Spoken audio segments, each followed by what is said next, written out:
Ready start. अध्यक्ष महोदय, मैं यहाँ आपके बीच इसलिए हूँ कि मैं उत्पादकता आंदोलन को महत्वपूर्ण मानता हूँ। जैसा कि आपने यहाँ होने वाले भाषणों में सुना है, उत्पादकता आत्म सुधार और श्रेष्ठता की उपलब्धि की हमारी आकांक्षा का अनिवार्य अंग है, जो किसी भी जीवंत समाज का भाग होना चाहिए। विश्व में स्थिर कुछ भी नहीं रहता। जो राष्ट्र आगे नहीं बढ़ता वह पीछे चला जाता है। हमारी जनता की आकांक्षाओं का विस्तार हो रहा है। शेष विश्व में भी परिवर्तन घटित हो रहे हैं। प्रौद्योगिकी या अर्थशास्त्र के विषय में यथास्थिति से संतुष्ट हो जाने का आशय है। विस्मृति के गर्भ में विलुप्त हो जाना। परिवर्तन ही जीवन का नियम है और देख चुके हैं कि अगर प्रबल इच्छा शक्ति हो तो परिवर्तन घटित हो सकता है, तेज गति से आ सकता है और वांछनीय दिशाओं में किया जा सकता है। उत्पादकता की अनेक तकनीकी परिभाषाएं दी गई हैं। उत्पादकता से संबद्ध प्रबंध विषयक अध्ययन की एक पूरी शाखा विकसित हो चुकी है, लेकिन उत्पादकता को उद्योग और परिवहन तक सीमित नहीं किया जा सकता। कृषि को शामिल करना भी पर्याप्त नहीं है। हमें राष्ट्रीय अध्यवसाय की सभी शाखा प्रशाखाओं में उत्पादकता का समावेश करना चाहिए। उत्पादकता अनिवार्यतः सर्वोत्तम तात्कालिक और दीर्घकालीन लाभ प्राप्त करने के उद्योग से धन, साज सामान, प्रौद्योगिकी, बौद्धिकता और जन साधनों का अधिक से अधिक वैज्ञानिक उपयोग करने का नाम है। स्वतंत्रता के बाद के 55 वर्षों में हमने अपनी अर्थव्यवस्था के तकनीकी आधार को बहुत अधिक व्यापक बनाया है और साथ साथ शिक्षा, स्वास्थ्य, वैज्ञानिक शोध और प्रशिक्षण तथा प्रबंध कौशल जैसी पूरक दिशाओं में भी प्रगति की है। यद्यपि समग्र उत्पादन की दृष्टि से विश्व में हमारा स्थान 10वां है और यद्यपि हमने अनेक विशिष्ट उद्योग स्थापित कर लिए हैं, फिर भी अभी तक अधिकांशतः हमारा देश एक विकासशील देश है। गरीबी आज उतनी दारुण नहीं है जितनी पहले थी, फिर भी वह बनी हुई है। अभी भी हम लोगों को एक सभ्य जीवन की बुनियादी आवश्यकताएं उपलब्ध नहीं करा पाए हैं।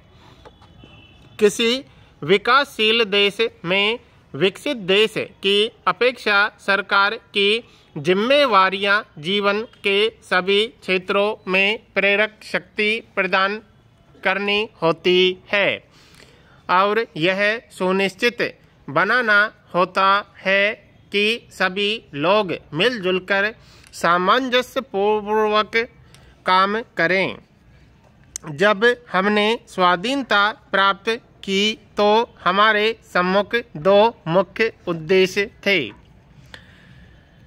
अध्यक्ष महोदय, पहला यह कि लोगों को राजनीतिक प्रक्रियाओं में पूरी तरह भागीदार बनाया जाए, जिससे उनमें यथार्थ रूप में यह भावना जगे कि वे स्वयं करता धरता हैं। दूसरा यह कि अपनी आर्थिक शक्ति का ऐसे ढंग से निर्माण करना जिससे हम राष्ट्रीय स्वाधीनता और अखंडता के लिए आने वाली हर चुनौती का सामना करने में समर्थ हों तथा एक जमाने से चली आ रही गरीबी और समानता की समस्याओं से लोहा ले सकें।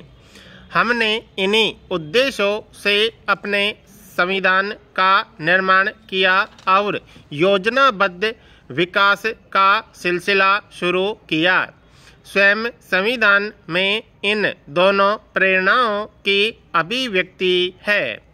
यह सोचना ठीक नहीं है कि संविधान का मूल अधिकारों से संबद्ध अध्याय ही स्वतंत्रता का संपूर्ण उद्घोष है।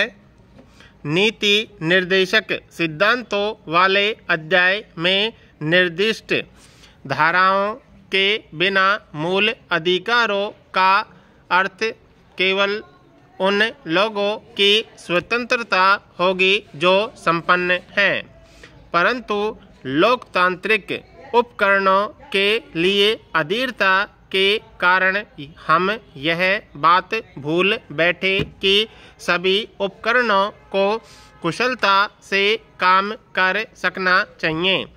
हमने अनेक उपकरणों को राष्ट्र की समग्र आवश्यकताओं का ध्यान रखे बिना मनमाने ढंग से काम करने की अनुमति दे दी। हमें तिरस्कारपूर्वक पिलपिला राष्ट्र कहा जाने लगा, जिसका तात्पर्य यह था कि जहां बल देना चाहिए था वहां हमने बल नहीं दिया तथा सभी तरह की अनुशासनहीनता और शिथिलता को सहन किया। मैं इसे एक आरंभ ही मानना चाहूँगा। पिछले वर्ष की प्रगति को मजबूती देने के लिए अभी बहुत कुछ करना शेष है। सरकार ने योजना लागत में वृद्धि के लिए पर्याप्त प्रयास किए हैं तथा लाइसेंस प्रणाली आयात नियमों को सरल और उदार बनाया है। इस कोशिश में समाज के सभी वर्गों को हाथ बटाना चाहिए। पिछले कुछ वर्षों से सार्वजनिक क्षेत्र लोगों की आलोचनाओं का विशेष विषय रहा है। यह आलोचना कुछ सीमा तक ठीक भी थी, लेकिन ज़्यादातर यह गलत उद्देश्यों से की गई। कुछ लोग अवश्य ऐसे थे जो सचमुच चाहते थे कि सार्वजनिक क्षेत्र की कार्यकुशलता में सुधार हो, लेकिन अन्य अनेक लोगों ने इसे सरकार पर प्रहार करने का एक माध्यम बनाया और हमारी समाजवादी व्यवस्था को बदनाम करना चाहा। पिछले वर्षों में हमने कुछ ऐसे उपाय किए हैं जिनके कारण सार्वजनिक क्षेत्र की गाड़ी अब ठीक से पटरी पर चलने लगी है। ये उपाय हैं प्रबंध संबंधी नए तौर तरीके, साज सामान के भंडार का अधिक अच्छा हिसाब किताब और रख रखाव आदि।